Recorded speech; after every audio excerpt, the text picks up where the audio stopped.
senior apartment complex on Madison's west side are out hundreds of dollars. They were displaced from their homes following this summer's historic flooding. Rose Schmidt shares one family's story as they wait to get reimbursed. It's been more than 3 months since seniors were required to evacuate their homes here at Prairie Park. The apartment complex now has a new sign and a new paint job, and residents and their families have new questions. Stressed, very stressed. The word that comes to mind as Melissa Olson recounts the last few months. Well, it's been really stressful. I mean, my parents, they don't even want to talk about it. Her parents, Jeff and Susan, had moments to leave their home after floodwaters wiped out the electrical system at Prairie Park. They're just beside themselves. Melissa's parents moved into her house in Brooklyn for 28 stir-crazy days. You know, they were living at their daughter's house. You'd think it'd be like, oh, that's okay, but it's not, you know, to be put out of your own home and have to live under someone else's roof. After repairs were made, Jeff and Susan were allowed to return and found others had moved out.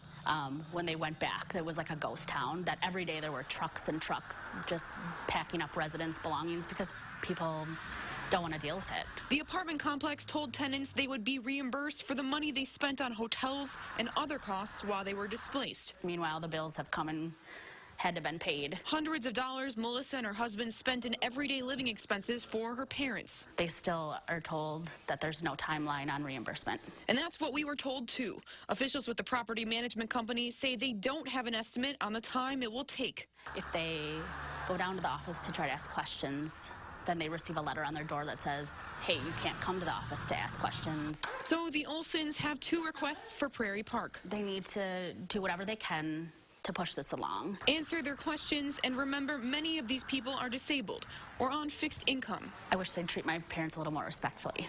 Rose Schmidt, WISC News 3.